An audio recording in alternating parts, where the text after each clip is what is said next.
Selamat datang di Jejak Kerajaan Nusantara, tempat di mana sejarah bertemu dengan keajaiban budaya. Dalam episode kali ini, kita akan menjelajahi sebuah pulau yang kaya akan cerita dan legenda, yaitu Tanah Jawa. Tahukah Anda bahwa Tanah Jawa, pulau terpadat di Indonesia, memiliki sejarah yang sangat dalam dan menarik? Sejak zaman prasejarah, Jawa telah menjadi saksi bisu perjalanan peradaban manusia. Dari jejak kehidupan purba di situs-situs arkeologi, hingga munculnya kerajaan-kerajaan besar yang mengukir sejarahnya di halaman-halaman emas bangsa ini. Dalam video ini, kita akan mengupas tuntas bagaimana Tanah Jawa terbentuk, apa yang mempengaruhi budayanya, dan bagaimana kerajaan-kerajaan seperti Majapahit dan Mataram berperan dalam menjadikan pulau ini sebagai pusat peradaban. Kita juga akan menelusuri kekayaan alam dan sumber daya yang menjadikan Jawa sebagai magnet bagi perdagangan dan kebudayaan. Bergabunglah dengan kami dalam perjalanan menarik ini, di mana kita akan menggali lebih dalam tentang asal-muasal Tanah Jawa, pulau yang tidak hanya indah, tetapi juga kaya akan sejarah dan tradisi. Siapkan diri Anda untuk menemukan rahasia-rahasia yang tersembunyi dan cerita-cerita yang telah lama terlupakan. Pulau Jawa, sebagai salah satu bagian integral dari Kepulauan Sunda Besar di Indonesia, merupakan pulau terluas ke-13 di dunia. Dengan jumlah penduduk yang mencapai sekitar 150 juta jiwa, pulau ini menjadi rumah bagi sekitar 60% dari total populasi negara.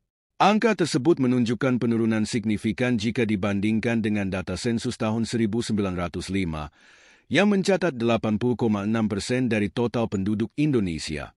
Penurunan ini sebagian besar disebabkan oleh fenomena transmigrasi, yaitu perpindahan penduduk dari Jawa ke daerah lain di Indonesia.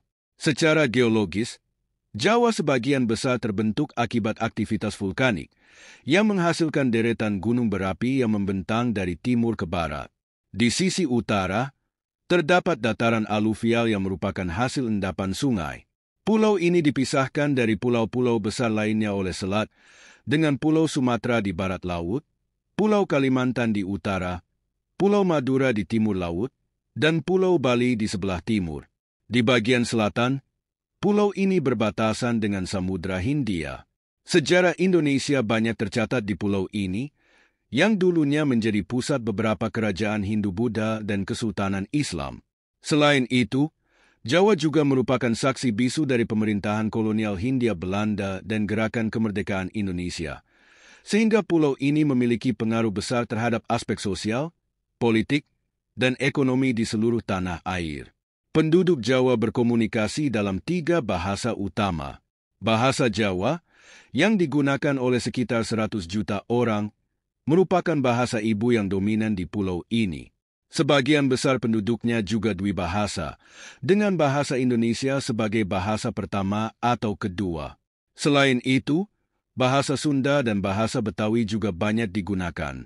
Mayoritas penduduk Jawa memeluk agama Islam, meskipun pulau ini juga dikenal memiliki keragaman aliran kepercayaan, agama, dan budaya. Administrasi Pulau Jawa terbagi menjadi 6 provinsi: Jawa Barat, Jawa Tengah, Jawa Timur, Banten, serta 2 daerah khusus, yaitu DKI Jakarta dan Daerah Istimewa Yogyakarta. Pulau ini merupakan bagian dari gugusan Kepulauan Sunda Besar dan Paparan Sunda, yang sebelum era es mencair, merupakan bagian dari ujung tenggara benua Asia. Penemuan fosil Homo erectus, yang dikenal sebagai manusia Jawa, di sepanjang tepian Sungai Bengawan Solo, menunjukkan bahwa kehidupan manusia telah ada di pulau ini sejak sekitar 1,7 juta tahun yang lalu. Situs Sangiran menjadi salah satu situs prasejarah yang penting di Jawa. Jawa juga kaya akan struktur megalitik seperti menhir, dolmen, meja batu, dan piramida berundak, yang sering disebut punden berundak. Beberapa di antaranya ditemukan di Paguyangan, Cisolok, dan Gunung Padang, Jawa Barat. Situs megalitik Cipari yang juga terletak di Jawa Barat menunjukkan berbagai struktur seperti monolit, teras batu, dan sarkofagus. Punden berundak ini dianggap sebagai salah satu warisan budaya asli Nusantara yang menjadi dasar bangunan candi pada zaman kerajaan Hindu-Buddha setelah pengaruh India masuk ke daerah ini. Antara abad ke-4 sebelum Masehi hingga abad pertama atau ke-5 Masehi, kebudayaan Buni, yang dikenal dengan tembikar tanah liat, berkembang di pesisir utara Jawa Barat. Kebudayaan ini merupakan pendahulu dari kerajaan Tarumanagara. Kesuburan tanah dan curah hujan yang tinggi di Pulau Jawa mendukung praktik pertanian, khususnya budidaya padi di lahan basah. Hal ini mendorong terbentuknya kerjasama antar desa yang semakin kompleks, yang akhirnya berujung pada lahirnya kerajaan-kerajaan kecil. Jajaran pegunungan vulkanik dan dataran tinggi di sepanjang pulau ini menyebabkan daerah interiornya relatif terisolasi dari pengaruh luar. Sebelum adanya negara-negara Islam dan kedatangan kolonial Eropa, sungai-sungai yang ada menjadi jalur perhubungan utama bagi masyarakat meskipun sebagian besar sungai di Jawa memiliki aliran yang pendek. Hanya Sungai Brantas dan Bengawan Solo yang mampu menjadi jalur penghubung jarak jauh, sehingga pusat-pusat kerajaan besar sering terbentuk di lembah-lembah sungai tersebut. Diperkirakan bahwa sebuah sistem perhubungan yang mencakup jaringan jalan, jembatan permanen, dan pos pungutan cukai telah terbentuk di Pulau Jawa sejak pertengahan abad ke-17. Para penguasa lokal memiliki kontrol atas jalur-jalur ini, dan perjalanan sering terganggu oleh musim hujan yang lebat. Dalam konteks ini, pemeliharaan jalur-jalur tersebut menjadi sangat penting.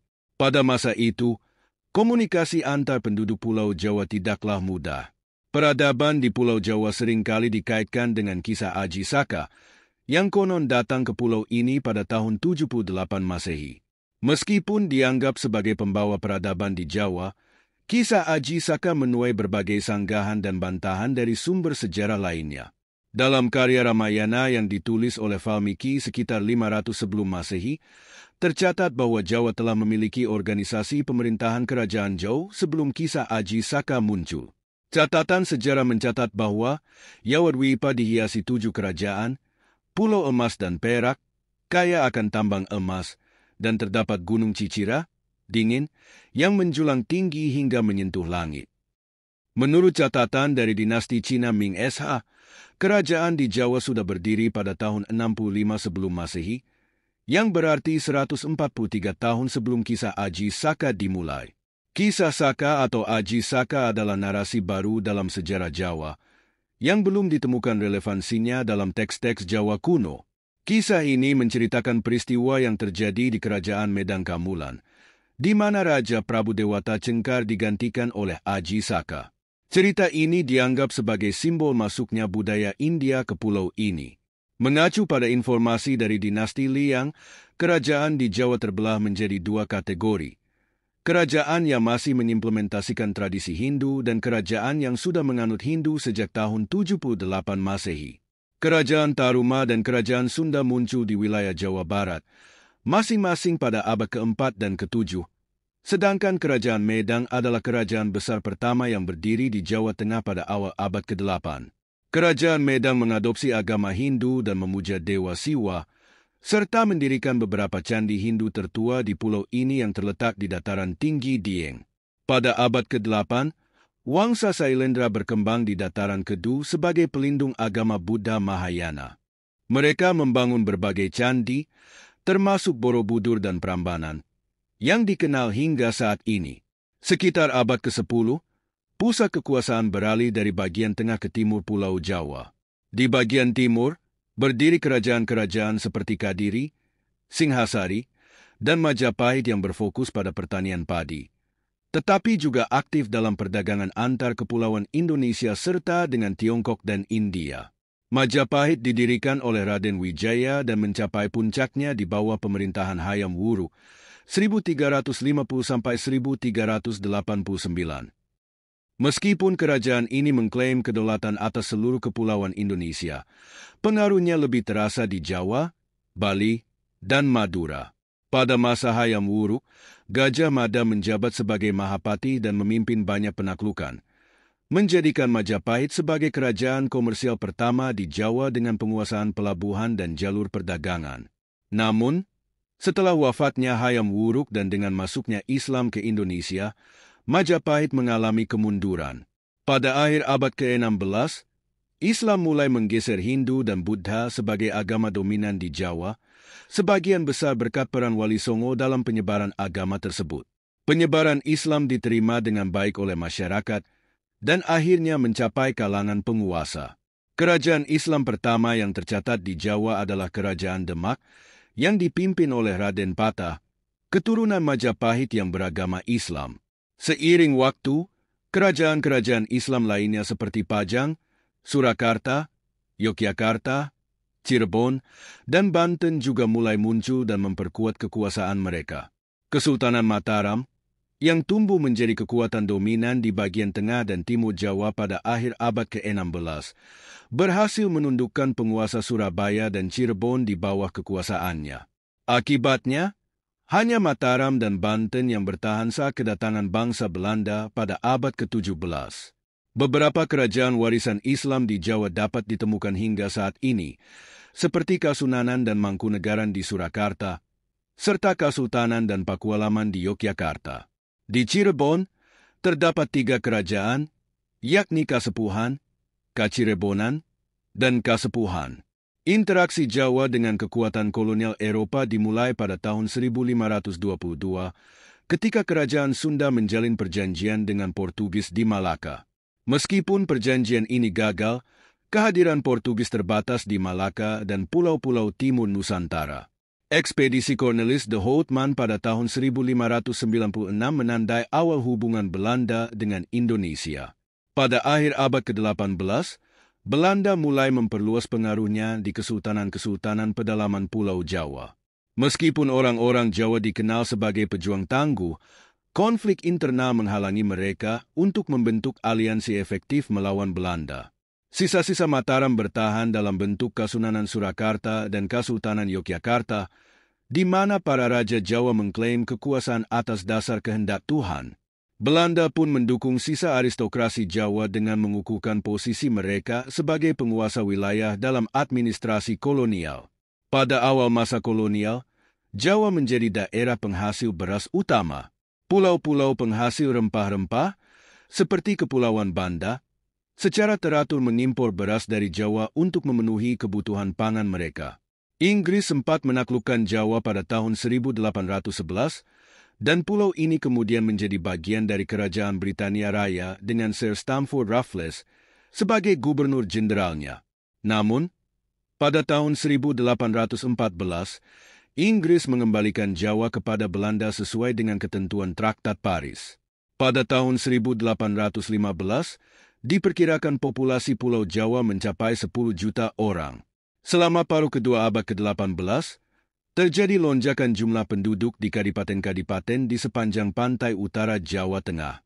Abad ke-19 menyaksikan pertumbuhan populasi yang pesat di seluruh pulau.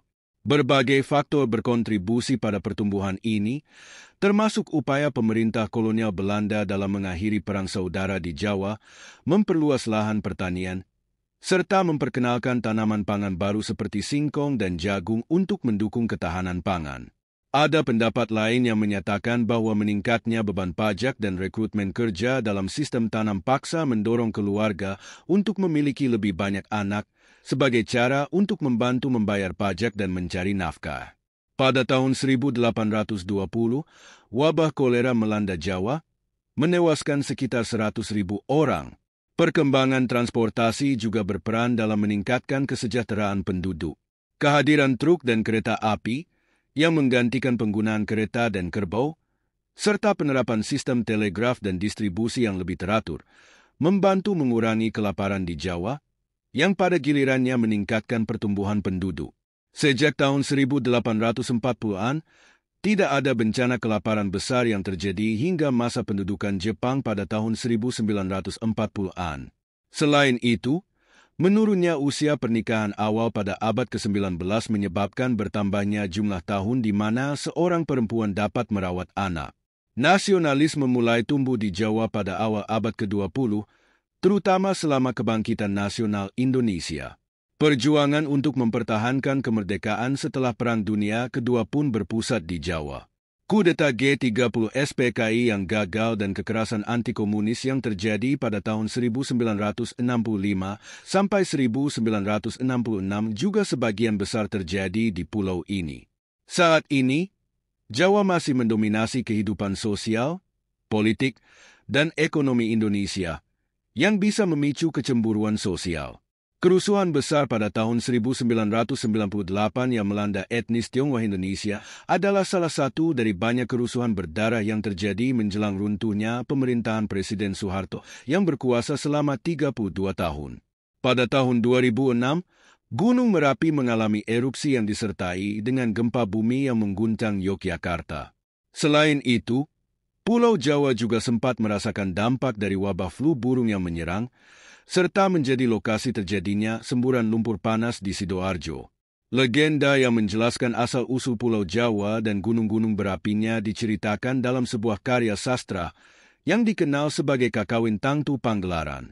Dari segi demografi, komposisi etnis di Pulau Jawa tergolong relatif homogen, meskipun pulau ini memiliki populasi yang besar jika dibandingkan dengan pulau-pulau besar lainnya di Indonesia. Dua kelompok etnis utama yang mendiami pulau ini adalah etnis Jawa dan etnis Sunda. Etnis Madura dapat dianggap sebagai kelompok ketiga karena mereka berasal dari Pulau Madura yang terletak di utara pantai timur Jawa. Sejak abad ke-18, orang-orang Madura telah melakukan migrasi besar-besaran ke Jawa Timur. Diperkirakan bahwa sekitar 2/3 penduduk Pulau Jawa adalah orang Jawa, sedangkan orang Sunda menyumbang sekitar 25%. Dan orang Madura hampir mencapai 5%. Pulau Jawa terdiri dari 4 wilayah budaya utama. Di bagian tengah terdapat budaya Jawa yang dikenal sebagai Kejawen, sementara budaya pesisir Jawa dapat ditemukan di pantai utara. Di bagian barat, terdapat budaya Sunda, dan di ujung timur terdapat budaya Osing, yang juga dikenal sebagai Blambangan. Budaya Madura kadang-kadang dianggap sebagai budaya kelima, terutama di wilayah pesisir utara Tapal Kuda, karena memiliki hubungan erat dengan budaya pesisir Jawa. Kejawen merupakan budaya Jawa yang paling dominan. Daerah ini menjadi tempat tinggal bagi sisa-sisa aristokrasi Jawa dan merupakan etnis mayoritas di Indonesia. Bahasa, seni, dan norma sosial yang berlaku di wilayah ini diakui sebagai yang paling halus dan menjadi panutan bagi masyarakat Jawa. Tanah di pulau ini sangat subur dan padat penduduk, membentang dari Banyumas di sebelah barat hingga Blitar di sebelah timur. Jawa dikenal sebagai tempat lahirnya banyak kerajaan berpengaruh di Asia Tenggara, dan akibatnya, pulau ini kaya akan karya sastra yang dihasilkan oleh para penulis Jawa. Contohnya adalah kisah Ken Arok dan Ken Dedes, yang menceritakan tentang seorang anak yatim yang berhasil menjadi raja dan menikahi seorang ratu dari kerajaan Jawa kuno. Selain itu, terdapat pula banyak terjemahan dari epik Ramayana dan Mahabharata. Salah satu penulis kontemporer terkenal dari Indonesia adalah Pramudia Anantatur, yang banyak mengangkat tema berdasarkan pengalaman pribadinya ketika tumbuh di Jawa, serta menyisipkan unsur-unsur cerita rakyat dan legenda sejarah Jawa ke dalam karya-karyanya.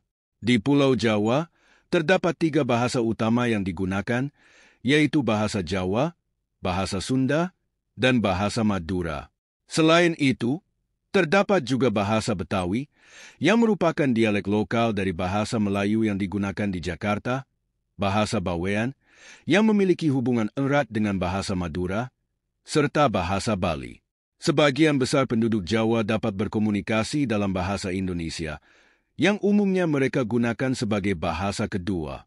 Pulau Jawa juga merupakan titik pertemuan bagi berbagai agama dan budaya. Pengaruh budaya India, yang membawa agama Hindu Siwa dan Buddha, menjadi yang pertama kali masuk dan menyatu dengan tradisi dan budaya masyarakat Jawa.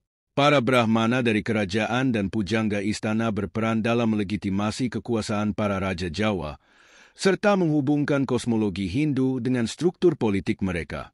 Meskipun Islam telah menjadi agama mayoritas di pulau ini, sejumlah kecil komunitas Hindu masih ada, terutama di sepanjang pantai timur dekat Pulau Bali, khususnya di sekitar Banyuwangi.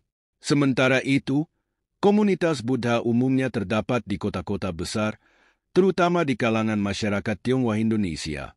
Terdapat sejumlah batu nisan Muslim yang dihiasi dengan ukiran halus dan tulisan dalam bahasa Jawa kuno, yang telah teridentifikasi berusia sejak tahun 1369 di Jawa Timur.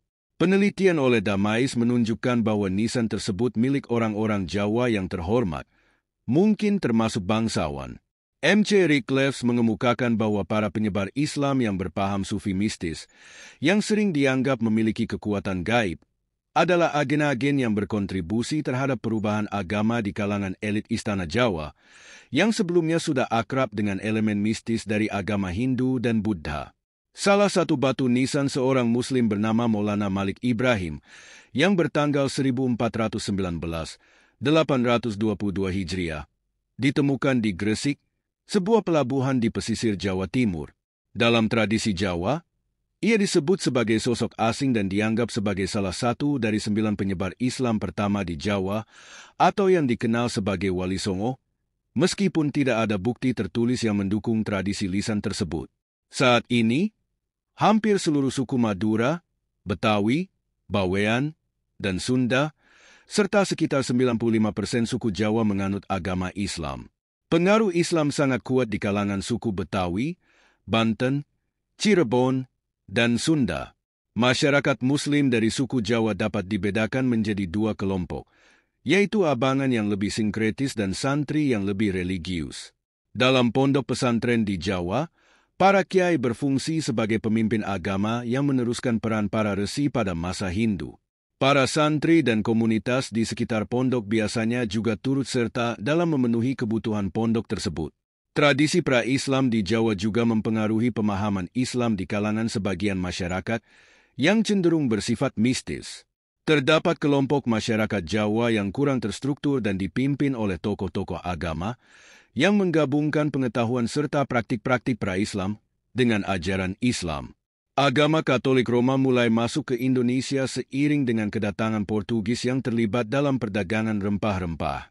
Penyebaran agama Katolik di Jawa Tengah dimulai ketika Frans van Lith, seorang imam Belanda, tiba di Muntilan pada tahun 1896. Kristen Protestan memasuki Indonesia saat kolonialisasi oleh perusahaan Hindia Timur Belanda, VOC, pada abad ke-16. Kebijakan VOC yang melarang penyebaran agama Katolik secara signifikan berkontribusi pada peningkatan jumlah penganut Protestan di Indonesia. Komunitas Kristen terutama dapat ditemukan di kota-kota besar, meskipun di beberapa daerah di selatan Jawa Tengah terdapat pedesaan dengan penduduk yang beragama Katolik. Beberapa kasus intoleransi berbau agama juga dialami oleh umat Katolik dan kelompok Kristen lainnya. Pada tahun 1956, Kantor Departemen Agama di Yogyakarta melaporkan adanya 63 sekte kepercayaan di Jawa yang tidak termasuk dalam agama-agama resmi di Indonesia. Dari jumlah tersebut, 35 sekte terdapat di Jawa Tengah, 22 di Jawa Barat, dan 6 di Jawa Timur. Berbagai aliran kepercayaan ini, yang juga dikenal sebagai kejawen atau kebatinan, di antaranya yang paling terkenal adalah Subud, memiliki jumlah anggota yang sulit diperkirakan karena banyak pengikutnya yang mengidentifikasi diri dengan salah satu agama resmi. Perekonomian Pulau Jawa awalnya sangat bergantung pada sektor pertanian dan perkebunan, khususnya melalui pertanian di sawah. Kerajaan-kerajaan kuno di Jawa, seperti Tarumanagara, Mataram, dan Majapahit, sangat bergantung pada hasil panen padi dan pajaknya. Sejak zaman dahulu, Jawa dikenal sebagai lumbung padi dan pengekspor beras. Kesuburan tanah di pulau ini turut berkontribusi terhadap pertumbuhan populasi. Perdagangan dengan negara-negara Asia lainnya, seperti India dan Tiongkok, sudah berlangsung sejak awal abad keempat, yang dibuktikan dengan ditemukannya berbagai peninggalan sejarah berupa keramik Tiongkok dari periode tersebut. Selain itu, Pulau Jawa juga terlibat aktif dalam perdagangan domestik, termasuk perdagangan rempah-rempah dari Maluku yang telah dimulai sejak era Majapahit hingga masa perusahaan Hindia Timur Belanda. Selama masa penjajahan, Belanda memperkenalkan budidaya berbagai tanaman komersial seperti tebu, kopi, karet, teh, dan kina. Di beberapa wilayah Jawa, lahan perkebunan dibuka secara besar-besaran untuk memenuhi kebutuhan ekspor. Salah satu komoditas yang berhasil dikembangkan di Jawa adalah kopi, yang bahkan mendapatkan popularitas di tingkat global pada awal abad ke-19 dan ke-20. Nama, Java, pun menjadi sinonim untuk kopi. Pulau Jawa telah mengalami perkembangan pesat sejak zaman Hindia Belanda hingga saat ini, menjadikannya pulau yang paling maju di Indonesia. Sejak zaman kuno, jaringan transportasi darat yang ada telah diperkuat dan diperluas melalui pembangunan Jalan Raya Pos Jawa oleh Gubernur Jenderal Daendels pada awal abad ke-19. Keberadaan jalan ini sangat penting untuk mengangkut produk-produk komersial dari daerah perkebunan yang terletak di pedalaman menuju pelabuhan-pelabuhan yang berada di pesisir. Dengan meningkatnya kebutuhan akan transportasi, pembangunan jaringan kereta api di Jawa pun menjadi prioritas utama. Saat ini, industri, perdagangan, dan berbagai layanan jasa berkembang pesat di kota-kota besar seperti Jakarta, Surabaya, Semarang, dan Bandung. Sementara itu, kota-kota yang memiliki kesultanan tradisional seperti Yogyakarta, Surakarta, dan Cirebon tetap mempertahankan warisan budaya keraton dan menjadi pusat seni, budaya, serta pariwisata. Pertumbuhan kawasan industri terlihat jelas di kota-kota yang berada di sepanjang pantai utara Jawa, terutama di daerah Cilegon, Tangerang, Bekasi, Karawang, Gresik, dan Sidoarjo. Pembangunan jaringan jalan tol juga dilakukan dan diperluas sejak masa pemerintahan Presiden Soeharto hingga saat ini. Jalan tol ini menghubungkan pusat-pusat kota dengan wilayah-wilayah di sekitarnya, mempermudah akses di kota-kota besar seperti Jakarta, Bandung, Cirebon, Semarang, dan Surabaya. Selain adanya jalan tol, pulau ini juga memiliki 16 jalan raya nasional yang berfungsi untuk meningkatkan konektivitas antar daerah. Dalam hal perkeretaapian, Pulau Jawa telah memiliki jaringan jalur kereta api yang terbentang sejak abad ke-19, dimulai dengan pembangunan jalur kereta api pertama di Indonesia oleh Nederlands Indische Spoorwegmaatschappij, NIS. Jalur pertama tersebut dibangun pada 17 Juni 1864, menghubungkan stasiun Samarang dan Tanggoeng. Ini sangat berkontribusi terhadap kelancaran perekonomian Jawa, baik dari segi mobilitas masyarakat maupun logistik. Jalur kereta api utama di Pulau Jawa terdiri dari 4 rute utama, yaitu 1 jalur utara Jawa, menghubungkan Jakarta, Cirebon, Semarang, hingga Surabaya. Jalur ini memainkan peran penting dalam memfasilitasi transportasi barang dan penumpang di sepanjang pantai utara. 2 jalur tengah Jawa, menghubungkan Jakarta, Cirebon, Yogyakarta, dan Surabaya. Jalur ini merupakan rute strategis yang menghubungkan pusat-pusat ekonomi dan budaya di Jawa. 3 jalur selatan Jawa, melalui Bandung, Tasikmalaya, Yogyakarta, dan Surabaya. Jalur ini menghubungkan kota-kota di selatan dengan yang ada di utara, meningkatkan konektivitas antar daerah. 4 jalur kereta cepat Jakarta-Bandung. Ini merupakan jalur terbaru yang dirancang untuk mempersingkat waktu perjalanan antara 2 kota besar di Jawa, Jakarta dan Bandung. Dengan berbagai pengembangan infrastruktur transportasi ini, Jawa telah berhasil menjadi pusat kegiatan ekonomi dan budaya yang sangat penting di Indonesia. Pembangunan jalan dan jalur kereta api tidak hanya mendukung aktivitas perdagangan, tetapi juga meningkatkan mobilitas penduduk, sehingga mendorong pertumbuhan ekonomi di daerah-daerah sekitar. Begitulah kisah tentang asal-muasal tanah Jawa, pulau yang syarat dengan sejarah dan budaya yang kaya. Dari mitos dan legenda, hingga bukti arkeologis yang kita temukan, Jawa menyimpan berjuta misteri yang terus menarik perhatian kita hingga hari ini. Sebagai saksi perjalanan peradaban Nusantara, tanah Jawa bukan sekadar sebuah pulau. Ia adalah simbol dari kebesaran bangsa, tempat berdirinya kerajaan-kerajaan megah, dan saksi dari perjalanan panjang kebudayaan yang saling berpadu di bawah satu langit. Terima kasih telah menyaksikan episode kali ini di Jejak Kerajaan Nusantara. Jangan lupa untuk like, subscribe, dan nyalakan lonceng notifikasi agar Anda tidak ketinggalan cerita-cerita menarik lainnya tentang warisan Nusantara. Jika ada topik lain yang ingin Anda ketahui, tuliskan di kolom komentar, dan kita akan menjelajahinya bersama di episode-episode selanjutnya.